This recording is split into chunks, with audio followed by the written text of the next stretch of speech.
सियासी अखाड़ा देख रहे हैं आप। मैं हूं आपके साथ वरुण गोयल। लोकसभा चुनाव हुए, विधानसभा चुनाव खत्म हुए, अब संकेत मिल रहे हैं कि बहुत जल्द ही छोटी सरकार के चुनाव यानी निकाय के चुनाव हरियाणा में देखने को मिलेंगे। हालांकि ये विषय आज का नहीं है। विषय यही है कि जब एक और चुनाव होने जा रहे हैं उससे पहले बात होगी तालमेल की। आपसी तालमेल क्या पार्टियों में ठीक रहता है, क्योंकि कांग्रेस में इस तालमेल की चर्चा एक दशक से हो रही है। इस बीच कांग्रेस को कभी कामयाबी मिलती है, कभी नहीं मिलती है, लेकिन लगातार 3 विधानसभा चुनाव हारने के बाद फिलहाल बयानबाजी का सिलसिला नहीं थमा है। शमशेर गोगी आप जानते होंगे, विधानसभा चुनाव में उनका एक बयान खूब चर्चित हुआ था। उसके बाद भी वो लगातार बयान दे रहे थे। आज उन्होंने एक और बयान दिया है। बयान में वो ईमानदारी से पूछ रहे हैं, प्रभारी और प्रदेश अध्यक्ष जी, आपका तालमेल कहां था? आपके तालमेल ना होने से हमें नुकसान हुआ, यानी हरियाणा में कांग्रेस को नुकसान हुआ, और बहुत कुछ उन्होंने कहा है। एक बार वो आपको सुनवाते हैं, फिर चर्चा करेंगे। के लिए अध्यक्ष जी कुछ और कह रहे हैं, प्रभारी जी कुछ और कह रहे हैं, और मैं तो पहले बता चुका हूँ कि जब आप मैं बीच में रखोगे तो फिर पार्टी का नुकसान होगा ही होगा। यहाँ इलेक्शन मैं पे ज़्यादा डिपेंड था। आज भी अध्यक्ष जी ने पहले बयान दिया कुछ और बयान था, कल बयान दिया कुछ और है। बावरिया जी उसका खंडन कर रहे हैं। तो फिर पहले सबसे पहले तो इन्हीं की जांच हो जानी चाहिए। पार्टी का इतना बड़ा नुकसान करने के बाद भी उनका बयान ही नहीं, तालमेल ही नहीं है। बाकी तो लीडरों को छोड़ो, जब इनका ही तालमेल नहीं है।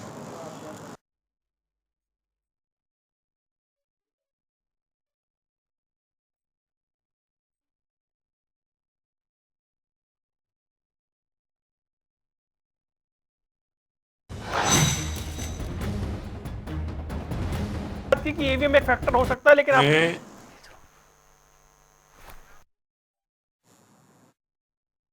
नहीं करता, लेकिन मेरे को लगता है कि ईवीएम से नहीं, ज़्यादातर संगठन ना होने की वजह से और आपसी जो तालमेल नहीं था।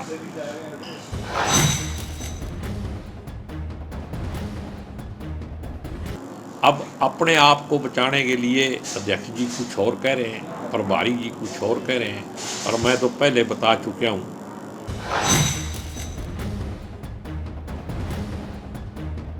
यहाँ इलेक्शन मैं पे ज़्यादा डिपेंड था।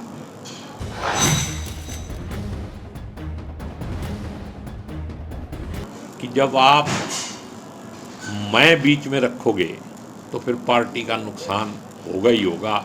यहाँ इलेक्शन मैं पे ज़्यादा डिपेंड था।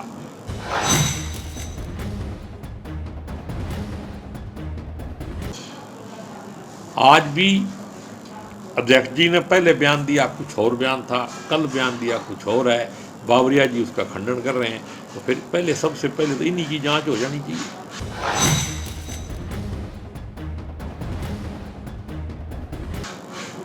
पार्टी का इतना बड़ा नुकसान करने के बाद भी उनका बयान ही नहीं, तालमेल ही नहीं है। बाकी तो लीडरों को छोड़ो, जब इनका ही तालमेल नहीं है।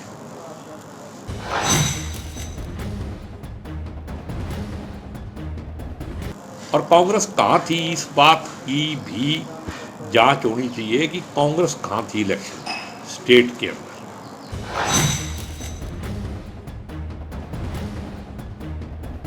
जो जिम्मेदार है और जो अपनी जिम्मेदारी नहीं ले रहे हैं, उन्हीं को बचाने की कोशिश हो रही होगी। तफसील से आपने सुना क्या क्या कुछ कहा शमशेर गोगी ने। 3 खास मेहमान हमारे साथ जुड़ गए। हमारे साथ वेद प्रकाश विद्रोही जी कांग्रेस का पक्ष रखने के लिए हमारे बीच हैं। हमारे बीच डॉक्टर पंकज बेनीवाल है भारतीय जनता पार्टी से, और विजेंद्र रेड्डी जी हैं इंडियन नेशनल लोकदल से।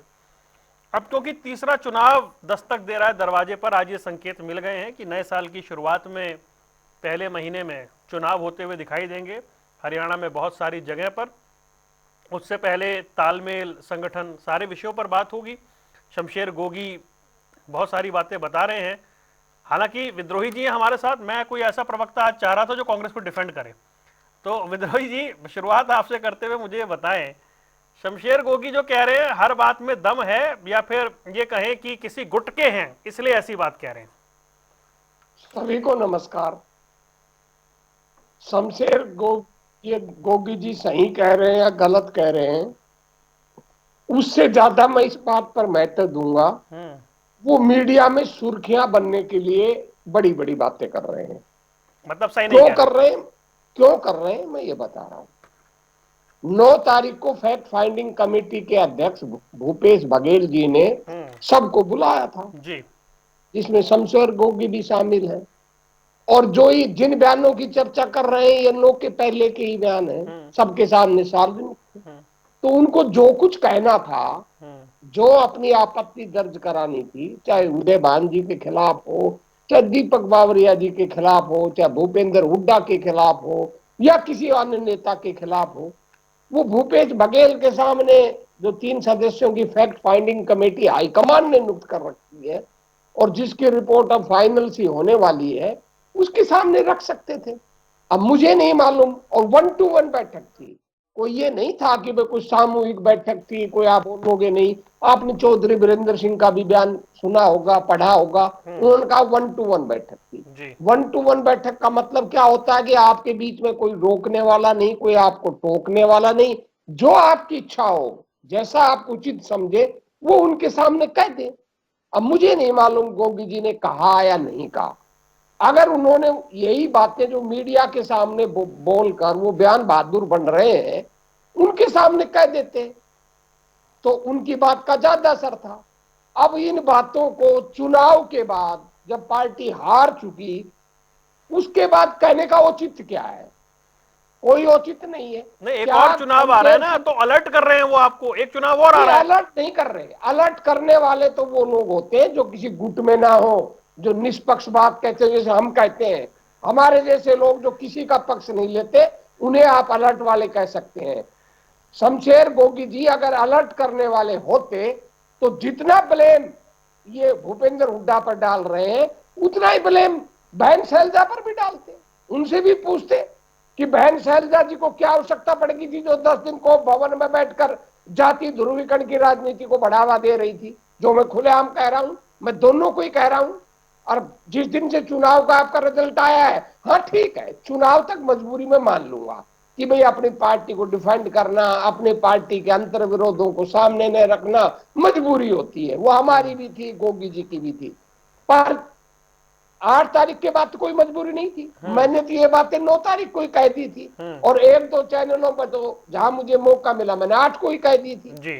तो इसका मतलब क्या है कि वो निष्पक्ष नहीं है। निष्पक्ष व्यक्ति वो होता है जो पार्टी के दोनों पक्षों की बात ईमानदारी से कहे, उसे कहते हैं निष्पक्ष। और जो भी व्यक्ति एक पक्ष की बात कहता है, मैं ये नहीं कह रहा कि वो बात गलत कह रहे हैं, उनकी बात कोई गलत नहीं है। मैं उनकी बात की जो उनका सब्सटेंस है उस पर कोई सवाल नहीं उठा रहा, पर उनकी नीयत पर सवाल उठा रहा हूं। ठीक है। स्पष्ट लग रहा है कि उनकी नीयत साफ नहीं है। वो भी एक गुट को जिम्मेदार ठहराकर अपनी जवाबदेही, चाहे थोड़ी होगी उनकी, मैं मान लेता हूं कि वे एक गुट की ज्यादा जवाबदेही थी, एक की थोड़ी कम होगी, वो अपनी जवाबदेही से भागना चाहते हैं। अगर वो ईमानदार और निष्पक्ष होते तो दोनों की बात कहते। आपका सवाल। दूसरी बात, जी। पार्टी को चेताना है। जो कांग्रेस हाईकमान ने फैक्ट फाइंडिंग कमेटी बनाई है, उसके सामने ऑन रिकॉर्ड बात, वो तो रिकॉर्ड हो रही है सबकी 1-to-1 की जी। अगर उस पर ऑन रिकॉर्ड उन्होंने कहा होगा, तब तो बहुत अच्छी बात है। और मान लो उनके सामने कहा नहीं और मीडिया में बयान बहादुर बनकर चटकारा ले रहे हैं, इसलिए हो रहा है। अब वो क्यों ले रहे हैं, उसका कारण है कि जो चटकारा मीडिया को चाहिए, मीडिया भी ऐसी खबरों को उछालेगा।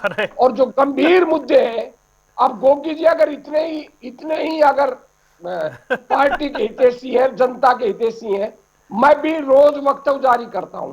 मेरी ईमेल पे देख लो, सारे पत्रकारों को पता, कोई छापे ना छापे, छापते नहीं है। जब चुनावों के बीच में तो हरियाणा का मेन स्ट्रीम का मीडिया थोड़ा सुधरा था, अब तो श्रद्धांजलि भी नहीं छापता। महापुरुषों की, चलिए ठीक है विद्रोही जी, आप विषय पे आइए। नहीं एक प्लीज। विषय वही विषय आप सुनिए ना, मैं विषय से नहीं भाग रहा हूं, सेम विषय पर बात कर रहा हूं। मैं डस्टबिन में डाल देते हैं। और जो इस तरह की चटकारे वाली बात होती है, उसको मीडिया उठाता है। तो गोगी जी से मैं पूछना चाहता हूं, विगत 2 महीने में हरियाणा के किसानों के सामने समस्या आई, पराली की समस्या आई, खाद की समस्या आई, किसान आंदोलन की समस्या आई। कितनी बार उन्होंने बयान दिए हैं? जीरो। वहां नहीं बोलेंगे। हाँ, रोज कांग्रेस की गुटबाजी पर बयान देते हैं। वो चलिए जानते हैं ठीक है। कि भाई इस पे चटकारा मिलेगा, एक तो मुझे मीडिया में स्पेस मिलेगा। मुझे ऐसा तो लगता ये है लोग सर्दियां आ ये गई लोग हैं। ये ये लोग सच बोलते हुए भी, हाँ, मैं बड़ी ईमानदारी से मैं ईमानदारी से जल्दी बात से। कर रहा हूं। ये लोग सच बोलते हुए भी केवल निजी छपास रोग से पीड़ित है। जिस तरह हमारे हरियाणा के एक मंत्री हैं श्री अनिल विज जी, चलिए वो ठीक है, अब सुबह ये बहुत लंबी नहीं होगी ना नहीं बात। नहीं ठीक है सर। उसी से आप सुनिए ना, एक लाइन सुन लीजिए ना। मैं संदर्भ वही है, मैं संदर्भ से बाहर जा ही नहीं रहा। मेरी बात तो सुन लीजिए, मैं कह क्या रहा हूं। अगर मैं संदर्भ से बाहर जाऊं तो आप तुरंत टोक देना। वो भी सुबह ये देखते हैं कि ट्विटर पर क्या लिखूं जिससे छपास रोग हो। तो कुछ लोग हैं हरियाणा की राजनीति में जो मुद्दों पर बात नहीं करते, ठीक है, वो छपास रोग से पीड़ित है, जिनके गोगी जी भी शिकार चलिए होते मैं जा रहे हैं। आगे मैं ये बढ़ता हूं कहना पंकज बेनीवाल के पास, लेकिन उससे पहले ये कह दूं कि मुझे लग रहा है सर्दियां आ गई हैं और विद्रोही जी को चाट पकौड़ी का मन कर रहा है। 3 दिन पहले वो कह रहे थे हमारे नेता मसाला दे रहे हैं मीडिया को। नहीं, वो तो मैं अब वो सहमत हूं। अब वो कह रहे उसमें हैं तो कि मुझे जी कोई ये आपत्ति ही नहीं चटकारे है वाली सर। खबरें आ रही हैं। चलिए सर आने मैंने दीजिए। चटकारा, आज ही चटकारा का शब्द का प्रयोग किया है। पंकज क्या बेनीवाल, वो मौका दे रहे हैं चटकारे लेने का? उसमें मैं बयान बहादुर हैं शमशेर गोगी। बयान बहादुर मतलब छपास की उन्हें दिक्कत है, मीडिया में सुर्खियों में बने रहना चाहते हैं। मूल बात यह है कि एक और चुनाव सामने है। उन्होंने कह दिया कि प्रभारी और अध्यक्ष का तालमेल नहीं है, कम से कम पहले इन्हीं की जांच करा लो भाई। नहीं, वो सुन लीजिए, दोनों का तालमेल नहीं, सबको पता है। हाँ, गोगी जी नहीं को नहीं, अब पता पंकज भाई है। बोलेंगे। बस सर नहीं, 8 मिनट ले एक लिया लाइन, आपने। एक लाइन, 8 मिनट ले लिए वरुण, सर। अरे एक वेद लाइन, प्रकाश केवल जी, एक लाइन बोलूंगा, बस एक लाइन, ज्यादा बोलूंगा ही नहीं मैं। सबको पता है दीपक बावरिया जी की भी और उदय भान जी की भी छुट्टी होने वाली है। क्या बोलूं? चलिए ठीक है पंकज जी। नमस्कार वरुण भाई, सभी साथियों नमस्कार, सभी दर्शकों को नमस्कार। देखिए, वेद प्रकाश विद्रोही जी ने आज टीवी पे बैठ के माना तो सही कि हमारे नेता मीडिया में बने रहने के लिए, सुर्खियों में बने रहने के लिए अनर्गल बयान देते रहते, और मैं चुनाव से पहले भी, चुनाव के दौरान भी, आज नहीं, भी ये यही बयान बात अनर्गल है दोहराऊंगा क्या? कि आप भी मान रहे हैं?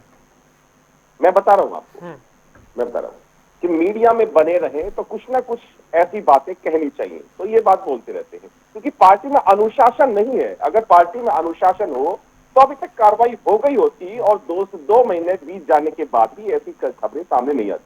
बात चटकारे देने की कही वेद प्रकाश विद्रोही जी ने। चटकारे तो साहब आप दे रहे हैं, आपका नाम तो लीडर ऑफ अपोजिशन भी नहीं बना पाए आप, तो चटकारे तो आप देंगे, तो चटकारे तो सब लेंगे भी। अब ये बात कही कि इन्होंने अगर ये बात उसके सामने 1 to 1 कही हो तो बात ठीक है, नहीं तो मीडिया में बने रहने की बात कही उन्होंने। अगर इन्होंने वहां बात ये ना कही हो और आज मीडिया में सामने आकर के ऐसी बातें कही हैं इन्होंने जो आपके पार्टी के अध्यक्ष और प्रभारी के बारे में है, तो पार्टी क्या इस पर एक्शन लेगी? क्या इस पर भी वेद प्रकाश विद्रोही जी को अपना प्रकाश डालना चाहिए। लेकिन मूल बात ये है कि यही ये जो गोगी जी है, शमशेर गोगी, ये चुनाव के दौरान जिसका जिक्र आपने किया और छोड़ भी दिया कि भाई की वजह से सुर्खियों में से कि अपना घर भरना चाहते हैं। साहब का घर तो भरा नहीं गया, दुख है, परेशान है, और वो परेशानी का सबब इनके वजह इनको लगता है कि प्रभारी दीपक बावरिया और अध्यक्ष जो उदय भान है, ये दोनों हैं। अब वेद प्रकाश विद्रोही जी 8 और 9 तारीख का जिक्र कर रहे हैं। 2 दिन पहले के दैनिक जागरण में छपा है कि उदय भान ने मना कर दिया है कि दीपक बावरिया के पास जो SMS आए थे, जो मैसेजेस आए थे, वो नहीं आए थे, वो झूठ बोल रहे थे। उन्होंने, दीपक बावरिया ने कहा कि मैंने मैसेज सारे यूके उदयभान को भेज दिए थे।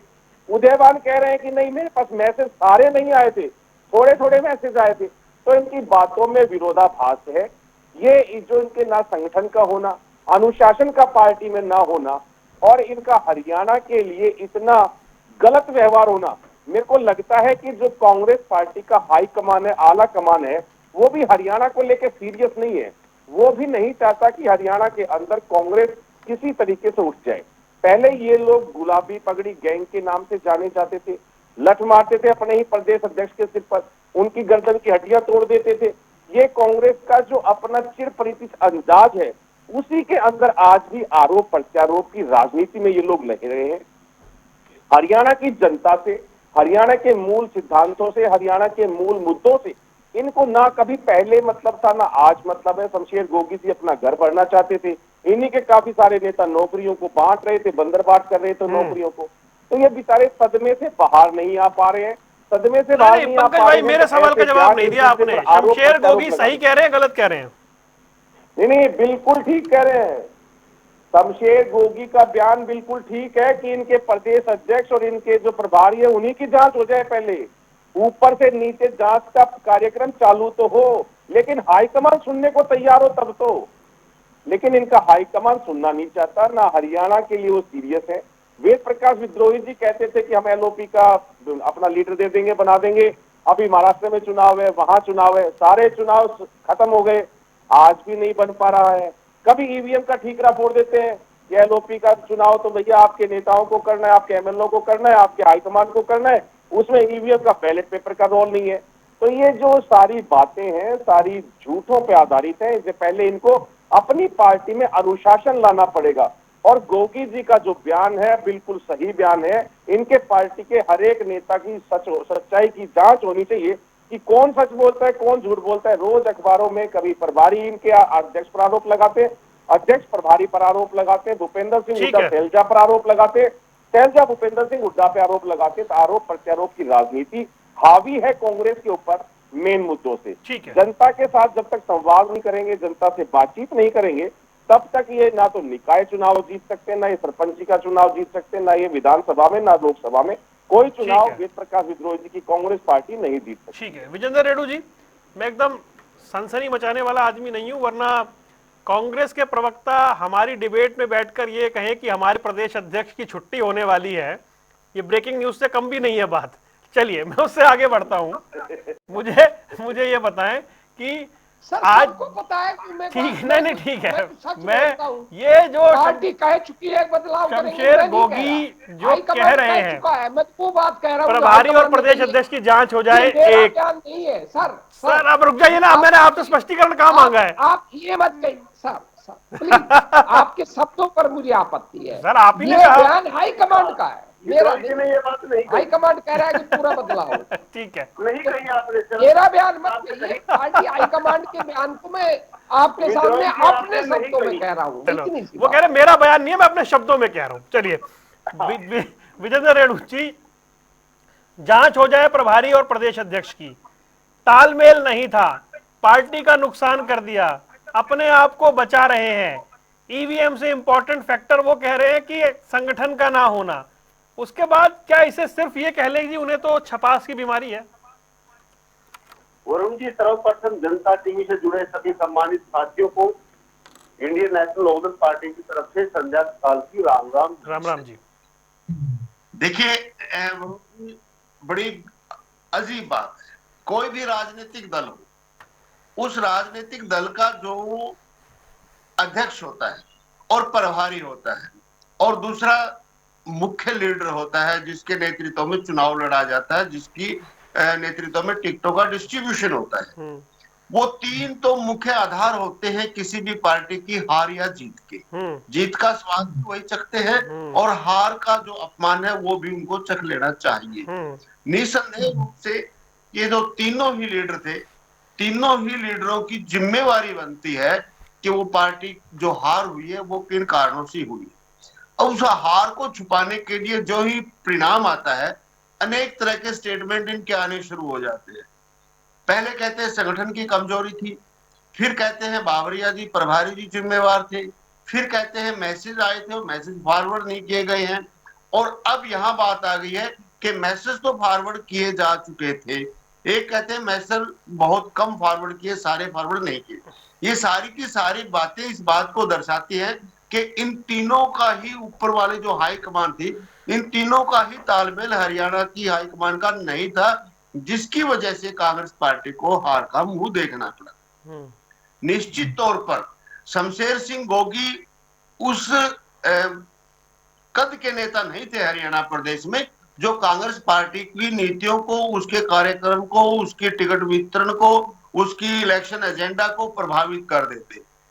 इसलिए उनको जिम्मेवार हम नहीं ठहराते, लेकिन उन्होंने जो बयान दिया है कांग्रेस लीडर होने के नाते उनका दर्द बिल्कुल सही है उन्होंने अपना दर्द बयां किया है और वास्तविकता पार्टी को दिखाने की बात की है। उन्होंने वहां 1-to-1 में कुछ कहा या नहीं कहा, लेकिन प्रेस में आकर के सब कुछ उन्होंने ओपन करने का काम किया। ये भी कोई कहने से कम नहीं है, उन्होंने बिल्कुल सही कहा है। अभी इन्होंने ईवीएम का कहना तो छोड़ दिया है, अब दूसरी तरफ चले गए, क्योंकि हमने बड़ी बारीकी से इनसे उदाहरण मांगने का काम किया कि किसी एक बूथ का हमें एग्जाम्पल दे दीजिए जहां आप कहते हैं कि हमारी 300 वोट आनी थी और वहां 50 वोट आपको मिली या 20 वोट आपको मिली। उन लोगों से हम मिलेंगे, उनको प्रेस के सामने लाएंगे। उसके बाद इन्होंने ईवीएम का कहना बहाना करना छोड़ दिया है। अब ये अपने आप में आगे हैं कि भाई उसने ये कह दिया, उसने ये कह दिया। खुद विद्रोही जी बार बार कहा करते थे, और विद्रोही जी हमारे बड़े भाई हैं, सम्मानित है। आप खुद बता दीजिए विद्रोही जी, हमने कितनी बार आपसे पूछा था कि सरकार यदि कांग्रेस की बनती है तो हुड्डा सरकार बनेगी या कांग्रेस सरकार बनेगी? आप कहते हुड्डा मुख्यमंत्री बनेगा। बार बार हर बार हम जोर देकर के कहते थे, और आप लोग कहते थे कि हुड्डा के नेतृत्व में सरकार बनेगी। हर कांग्रेस के प्रवक्ता ने, जितने भी प्रवक्ता बैठते थे, वो यही कहा करते थे कि हुड्डा के नेतृत्व में सरकार बनेगी। अच्छी बात है, आप किसी के नेतृत्व में बनाइए, हमें कोई मतलब नहीं है। विद्रोही जी ने नहीं कहा, विद्रोही जी ये कहते थे कि हम सबसे बड़े नेता हैं, नहीं कहा उन्होंने। मैंने एक बार मैं इसमें एक लाइन जोड़ देता हूं, जो ये कहा करते थे हुड्डा के नेतृत्व में ही सरकार बनेगी, वो प्रवक्ता आजकल बैठते नहीं है। मैं क्या करूं, मेरा नाम नहीं, मैं क्या कह तो दिया भाई साहब, मैं कह तो रहा हूं, मुझे कोई मैं कह तो रहा हूं, विद्रोही जी ने नहीं कहा भाई। इन्होंने कहा विद्रोही कहा करते थे। अगर ये कहते कांग्रेस के प्रवक्ता कहते थे, मैं बोलता ही नहीं, मैं क्यों बोलता? मामला है, आप किसी के नेतृत्व में बनाइए। मैंने तो खुद आपके सामने आपत्ति दर्ज कराई थी अपनी डिबेटों में, चुनाव के बीच में, कि भाई ये हुड्डा सरकार की बात ही गलत है। चुनाव के हुड्डा सरकार नहीं कांग्रेस सरकार बनेगी, कहा था नहीं कहा था? अगर आपको याद हो तो चुनाव के बीच यदि आप सही तरीके से चुनाव लड़ते तो ऐसा बिल्कुल भी नहीं होता। आज जो बयानबाजी हो रही है, हर रोज बदल बदल करके जो बयानबाजी हो रही है, विद्रोही जी आपका कसूर नहीं है, आप तो प्रवक्ता हैं, आपने तो अपनी पार्टी की मजबूत से पक्ष रखने का काम करना है। लेकिन सच्चाई जो आपकी लीडरशिप में है वो सबके सामने है, पूरा जग इसको जानता है। केवल मात्र एक टिकट के ऊपर आपने हिसार की कई सीटों को खोने का काम किया, केवल मात्र एक टिकट के ऊपर आपने जो है ना। नहीं, एक बात बताइए, अब मुझे एक बात बताइए रेणु साहब, मेरा सवाल ये है, क्या अभी शमशेर गोगी जो बातें कर रहे हैं, क्योंकि सामने निकाय के चुनाव हैं, क्या वो अपनी पार्टी को चेता नहीं रहे, जागृत नहीं कर रहे एक अच्छे कार्यकर्ता होने की तरह? पर विद्रोही जी इस बात को स्वीकार नहीं कर रहे। हाँ देखिए, वो चेताने वाली बात मैं नहीं कहता कि वो पार्टी को चेताने का काम कर रहे हैं, न ही पार्टी को वो कोई सजेशन दे रहे हैं, न कोई गाइडलाइंस दे रहे हैं। निसंदेह जो है ना, वो उन नेताओं को दोषी ठहराने का केवल मात्र काम कर रहे हैं कि इन नेताओं के कारण ही हरियाणा प्रदेश में हमारे को शासन से, सत्ता से हाथ धोना पड़ा है। और चेताने वाली बात तो और समझाने वाली बात तो कांग्रेस के किसी लीडर में है ही नहीं। आज के दिन सबकी अपनी अपनी डफली, अपना वो बता तो रहे, उनकी वजह से इतना नुकसान हो गया। फायदे की बात देखिए, उन्होंने कहा हरियाणा का चुनाव मैं पर लड़ा गया, सब कुछ मैं पर निर्भर कर दिया गया, तो और कैसे बताएंगे वो? बिल्कुल सही बात है, यही बात थी। मैंने पहले भी ये बात कही है, हमारी सरकार बनेगी, फिर उसके बाद आ गया मेरी सरकार बनेगी। पहले हमारी सरकार बनेगी, हमारी सरकार बनेगी, बनते बनते जब देखा कि हरियाणा में तो लहर बन चुके, फिर आ गया कि मेरी सरकार बनेगी। और जब हमारी से मेरी पर ये बात आई तो उसी दिन से इनका जो है ना पलड़ा जो है वो उल्टा होना शुरू हो चुका था।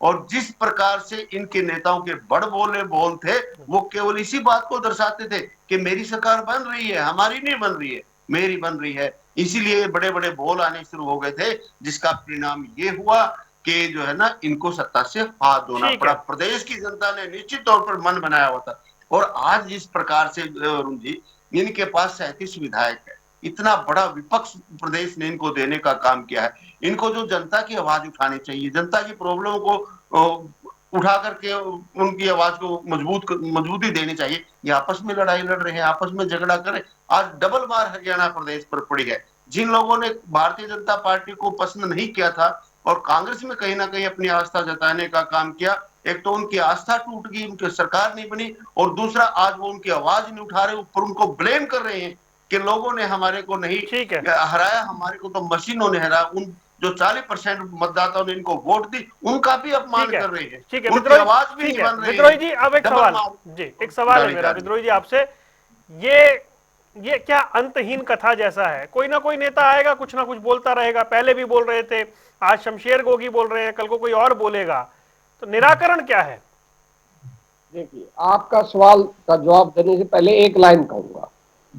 विभिन्न डिबेट चैनल में पंकज जी भी मेरे साथ रहे हैं और आपके साथ भी मैं विधानसभा चुनाव के दौरान रहा हूं, बल्कि आपके साथ तो बहुत कम रहा हूं, शायद हुई नहीं मेरी बात, एक बार रेवाड़ी में ही हुई। जी, रेवाड़ी में भी आपने जब मेरे से सवाल पूछा था इस संदर्भ में, तब भी मैंने कहा था कांग्रेस सरकार, और बेनीवाल जी गवाह होंगे अगर ये अपनी बात से नहीं पलटेंगे तो। जब जब किसी ने कहा हुड्डा सरकार, मैंने हमेशा कहा कांग्रेस की सरकार, और मुख्यमंत्री कौन होगा ये हाईकमांड तय करेगा, हर बार मैंने ये कहा। अब मैं आपके सीधे सवाल पर आता हूं। ये अंतहीन कथा तब तक जारी रहेगी जब तक बदलाव नहीं हो जाता। जिस दिन बदलाव हो जाएगा ये कथा अपने आप रुक जाएगी। और मैं आपकी बात से सहमत हूं कि भाई जब तक बदलाव की विधिवत घोषणा नहीं होगी, वो कब होगी ये तो मैं तो जानता नहीं, क्योंकि कांग्रेस के बारे में कोई भविष्यवाणी करना अपने आप को ही नीचा दिखाना है। बड़ी सीधी सी बात है, क्योंकि वो पता नहीं कब करेंगे, चाहे वो आज करे, कल करे, महीने में करे, 6 महीने में करे, साल में करे, 2 साल में करे, पर जब तक ये बदलाव नहीं होगा, जो होना निश्चित है, ये तो तय है कि बदलाव हो रहा है, परंतु जब तक ये बदलाव नहीं होगा ये अंतहीन कथा जारी रहेगी। और हर एक नेता ये चाहेगा कि भाई प्रेशर पॉलिटिक्स में किसी ने किसी तरह मुझे या मेरे गुट को या मेरे समर्थक को इस बदलाव का फायदा हो, इसलिए कथा नहीं रुकने वाली। और दूसरी ये कथा तब तक नहीं रुकने वाली जब तक मीडिया इन चटकारे वाले बयानों पर छापता रहेगा, तो ये नेता भी खुश होकर चटकारे वाले बयान चलिए देते आप रहेंगे। शमशेर गोगी को और छोटा नेता मान लीजिए एक बार को, भाई अगर बाबरिया, सारों की बात नहीं कर रहा हूं मैं, बाबरिया और छोटे उदय बड़े भान को तो नहीं मेरी इग्नोर कर नजरों सकते में ना। कोई छोटा नहीं सर, मैंने अपनी राजनीति में मैंने कभी किसी को नहीं नहीं, मैं छोटा कह रहा हूं कहा, चलिए मैं कद बड़ा की बात कर लीजिए, बाबरिया उदय भान तो उस लेवल के नेता हैं कि उनके बयानों मैंने पर उनके बात लिए भी होगी। आपके सामने क्या कहा था परसों, कल ही तो कहा था मैंने, कल या परसों शुक्रवार को, आप। हाँ जी, शुक्रवार हाँ को जी, कहा था। हाँ तो 2 दिन पहले या 3 दिन पहले आपको कितना क्लियर मैंने कहा था कि अनर्गल बातें कर रहे हैं, कोई मतलब नहीं है, औचित्य नहीं है, बेकार की बातें हैं, मैंने क्लियर कहा था।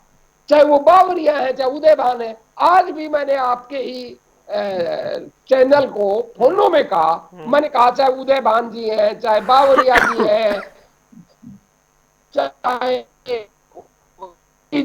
और जब ये बातें कहनी चाहिए थी और जब इन बातों पर हाईकमांड को संज्ञान लेना चाहिए था, तब तो लिया नहीं गया। अब हार लिए, अब फैक्ट फाइंडिंग कमेटी है, अब जो कुछ कहना है उनके सामने कहो। और जहां तक जनता की बात है, रेडू साहब की इस बात से मैं सहमत नहीं हूं कि जनता का अपमान कर रहे हैं। हमने जनता को तो दोषी ठहराया ही नहीं है। जनता का कब दोष दिया है? जनता का अपमान जब होता है जब किसी ने ये कहा हो कि भाई जनता ने हमको वोट नहीं दिया या जनता ने हमारा साथ नहीं दिया। ऐसा तो हमने कहा ही नहीं।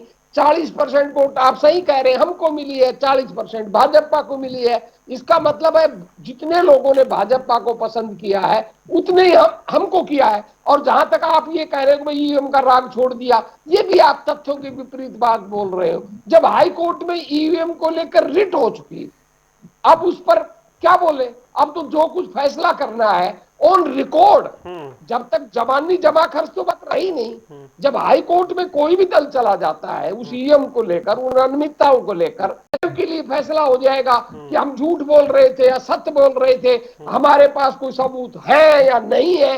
ये सबूत को रेड्डू साहब को थोड़ी देने हैं, ये सबूत तो हाई कोर्ट को देने। अगर कांग्रेस कोई सबूत नहीं दे पाएगी, कोई तथ्य नहीं रख पाएगी, तो जब हाई कोर्ट फैसला करेगा तो उसमें रिकॉर्ड करेगा कि कांग्रेस की बातें बेकार थी, इन्होंने कोई तथ्य नहीं रखा, हम बेनकाब हो जाएंगे। और हमारी भविष्य के अंदर क्या हम ईवीएम का राग अलापना बंद कर देंगे। और यदि हम कोई तथ्य रखेंगे तो हाई कोर्ट वो भी रिकॉर्ड कर कर कहेगा कि भाई तथ्य तो इन्होंने रखे पर इन तथ्यों को भाई प्रमाणित नहीं हुए या ये अपूर्ण थे या कुछ भी वो कहकर रद्द कर सकता है, तो एक अलग इशू है। फिर उसके बाद लोग सुप्रीम कोर्ट में जाएंगे, नेचुरल है, हाई कोर्ट के फैसले को सुप्रीम कोर्ट भी देगा।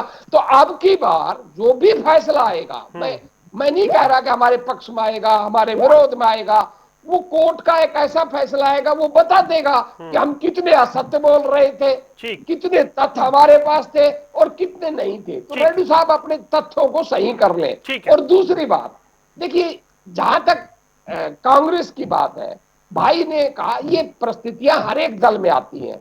पंकज जी ठीक है, आपके दल में अभी हरियाणा में पहले आती थी, 10 साल से नहीं आ रही, 10 साल से नहीं आ रही। पहले दुनिया भर के उदाहरण है, रेड्डी जी से पूछ लो, मैं बता देता हूं। आपके यहाँ कर्नाटक में भी ये स्थिति आई थी और आपके यहाँ भारी वहां अंतर्विरोध था, भारी बयानबाजी थी। जो बयानबाजी आप हरियाणा में सुन रहे हो ना, वही आपके कर्नाटक में 10 मई 2023 के बाद सुनी और आपको सुलझाने में 6 महीने लग गए थे। 10 मई को चुनाव हुआ था और 19 नवंबर को आपने अपने नेता प्रतिपक्ष चुनाव किया था।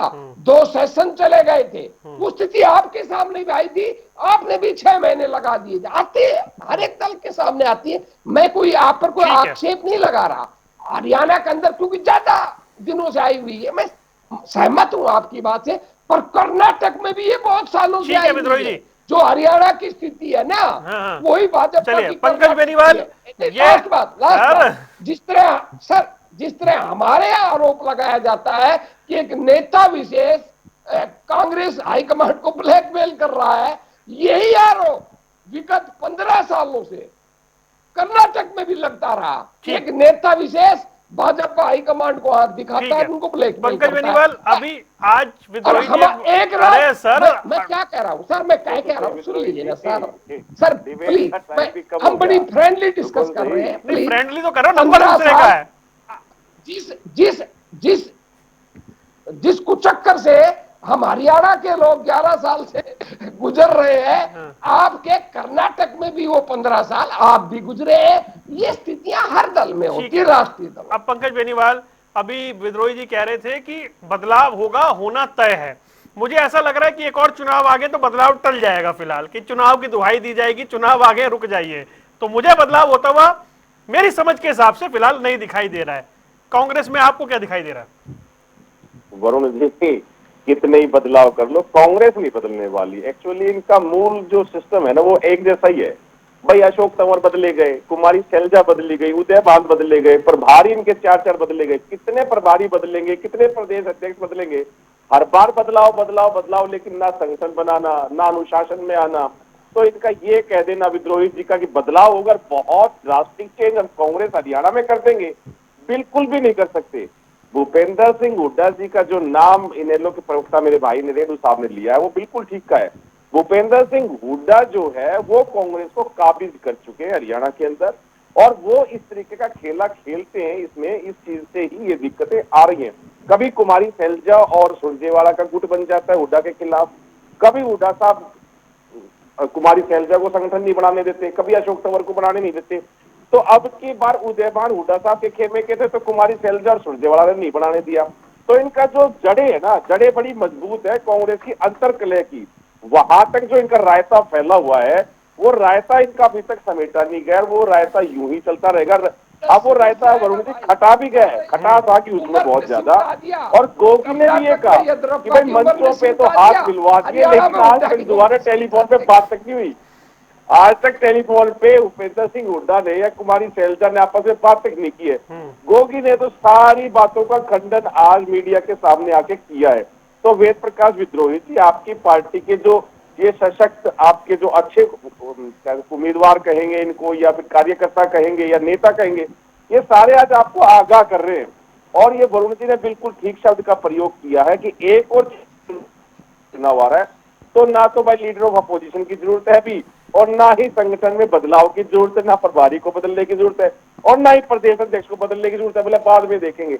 तो ये 6-7 महीने की कहानी आपकी जा चुकी है। सर, और जो प्रभारी फैक्ट तो फाइंडिंग बदल जो दिया कमेटी है एक आपकी, तरह से कमेटी सर। पर कमेटी सर, गठित करती रही प्रभारी है, तो बदल आप खेल दिया। खेल कर ये वो भी एक मंत्री तरीके से को- बदला है तो नहीं सर, वो बदल दिया। वो पता है आपने जितेंद्र बघेल को लगा रखा, ठीक है, उनको तो छोड़ ठीक है, रेणु ऑफिशियली जी नहीं बदला, जी अनऑफिशियली तो बदल दिया, वो सबको वेद पता प्रकाश है। विद्रोही जी कितने ही बदलाव कर लो, लेकिन वो जहां ठीक है, जड़ें वो अलग मजबूत हो इशू चुकी है। है ना आपकी, जैसे अरे भ्रष्टाचार की जड़ें मजबूत थी आपने भी आपके कम से कार्यकाल कम में, यही वैसे ही आपके अंतर साथ कलह की भी कर्नाटक की जड़ें यही मजबूत हालत है। थी। ठीक है, आपने अंतर ठीक कितने है, कलह की बदलाव किए जड़ें थे, पूरी मजबूत कितने है, जैसे प्रभारी बदले भ्रष्टाचार की थे, मजबूत ये है, आपने जैसे कि परिवारवाद की जरूरत है भाई कांग्रेस के पंकज, अंदर। भाई ये जो पंकज, जड़ें परिवारवाद आपने की, भी चलिए चलिए कर्नाटक चलिए, भ्रष्टाचार की समय हो रहा है, मजबूत जल्दी से कांग्रेस अब के रुक अंदर जाइए, रुक है, जाइए, रेणु साहब वैसे की ही बारी है। अंतर कलह की नहीं हमारे नहीं, यहाँ अरे पे रेणु साहब बोलेंगे भाई, सबसे हमारे कम यहाँ समय जड़ों मिला को उन्हें आज। काटो, उसके बाद जाके बदलाव आपकी विद्रोह उम्र की हो सोचना, गई, फिर काम होगा सब आप लोगों का। रिटायर हुए, ठीक है, ऐसे तकलीफ बात हुए, बनने वाली और नहीं है आप ठीक हमारी है, भी लोगों की। उम्र होगी, रेणु तब साहब तकलीफ कितना ही होगी। अभी कह लो कि बदलाव कर देंगे, कितने बदलाव कांग्रेस कर चुकी है। अभी आपको पता है ना, जितेंद्र अगुवाई बघेल की आ थी। गए हैं, आपको शायद बहुत, क्योंकि कांग्रेस ने बिना हल्ले गुल्ले के चुपचाप उनकी एंट्री करा दी है, जितेंद्र बघेल आ गए हैं। तो बघेल साहब, मालूम है बाबरिया साहब, शक्ति सिंह गोहिल, सकते हैं। विवेक बंसल, गुलाम नबी आजाद, मेरे को बहुत ज्यादा याद नहीं आएंगे, ये संगठन, ये बदलाव, ये कोई कुछ कर पाएगा? हाँ जी, जितेंद्र बघेल जी का हम अपनी पार्टी की तरफ से जो उनका हरियाणा प्रदेश में स्वागत करते हैं और भगवान से प्रार्थना करते हैं बिना किसी दाग के यहाँ से अपना कार्य पूरा करके वो जाए, अरे अभी तो आए नहीं, आप जाएं कह रहे हैं। हाँ वो जाए तो कहीं बिना दाग के चले जाए, वो बड़ी बात है। वो गनीमत है कि बिना किसी दाग के चले जाए, क्योंकि देखिए वरुण जी, कोई भी दल हो और चाहे परिवार ही क्यों ना, जब तक वहां अनुशासन नहीं होगा तो बगैर दाग के आदमी कोई पदाधिकारी बाहर नहीं जाता, तो कोई डर के ही वहां से जाता है। देखिए इंडियन नेशनल लोकदल पार्टी चुनाव में हमारी हार हुई, सबसे पहले हमारे प्रदेश अध्यक्ष ने राज्य कार्यकारिणी में रामपाल महाजरा जी ने खड़े होकर के स्टेज पर कहा, मैं अपने पद से इस्तीफा देता हूँ, पार्टी हाईकमान जो फैसला करेगी मुझे मंजूर होगा। ये होती है एक अनुशासित पार्टी। इसके बाद सभी अभय सिंह चौटाला जी ने खड़े होकर के कहा, भाई यदि आप सभी सहमत हो कार्यकारिणी का दोबारा गठन करेंगे, तो सभी ने हाथ खड़े करके कहा कि जो आप फैसला करेंगे हम हमसे सहमत है। अभय ये चौटाला होता है इस्तीफा दिया, अनुशासित पार्टी का अभय चौटाला कार्यकाल इस्तीफा दिया, और सर्वोच्च कार्यक्रम नेता तो होता वो है। थे भाई। कांग्रेस अभय पार्टी में अनुशासन नाम हरियाणा की में चीज नहीं आपके है। सर्वोच्च मैंने नेता कितने अभय चौटाला है, राज्यों में रामपाल बघेल माजरा जी नहीं थे बगैर सर। दौड़ के चले सर गए। अधूरे देखिए तथ्य मत रखे सर, इनके कोई भी ईमानदारी की प्रदेश बात अध्यक्ष, है। भाई चाहे रेड्डी, अशोक अभय तंवर जी हो, चौटाला जी ने चाहे इस्तीफा कुमारी दिया क्या? शैलजा जी हो, और चाहे अभी भाई ठीक उदयभान है, जी आप हो, कह लो, कहीं ना कहीं आपका वो अधिकार सही तरीके से अपने पद से नहीं जा रहे हैं। इनको निकाला गया, अपमानित किया गया। इसी प्रकार से इनके प्रभारी हैं, विवेक बंसल जी को किस प्रकार से धक्के मार करके निकालने का काम किया था, सबके सामने है। शक्ति सिंह गोयल आए, उनकी शक्ति भी काम नहीं आई, उनको भी यहाँ से हरियाणा के प्रदेश से एक अपमान ही लेकर के, अपमान की भूत पी करके जाना पड़ा। और अब जाते जाते बावरिया जी को भी इन्होंने इनाम देने का काम कर ही दिया। आखिर उनको ऊपर दोष मर ही दिया कि बावरिया जी की वजह से हम प्रदेश में हारे हैं।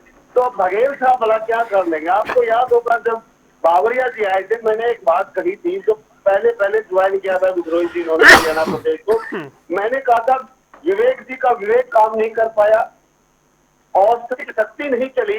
बावरिया जी का तो नाम में ही भोलापन लगता है, ये कुछ नहीं कर पाएंगे और वास्तव में वो सिद्ध होगा कि वो कुछ नहीं कर पाए। और बघेल जी भी ऐसे ही चलिए सर, ठीक है। जाएंगे और ऐसे ही भाग जाएंगे, हरियाणा का संगठन नहीं बना पाएंगे।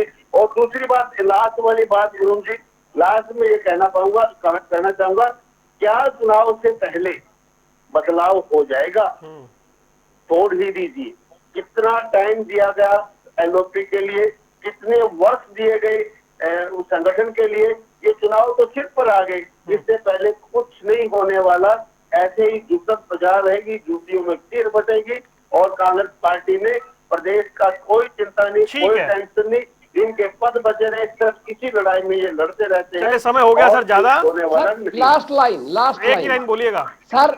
रेड्डी साहब, हमने जितना ओम प्रकाश चौटाला का अपमान आपकी पार्टी में उन्हीं के पोतों ने किया, उतना किसी नेता का नहीं किया होगा। चलिए जी, मिलेंगे सर फिर कल सियासी अखाड़े में, और कुछ ना कुछ मसाला चाट पकौड़ी नींबू अचार जो आता रहेगा सर वो दिखाएंगे जो आ रहा है। फिलहाल आप सभी मेहमानों को जुड़ने के लिए बहुत बहुत शुक्रिया। सियासी अखाड़ा देखने से आप रुकने कुछ देर के लिए, खबरों का सिलसिला लगातार जारी है।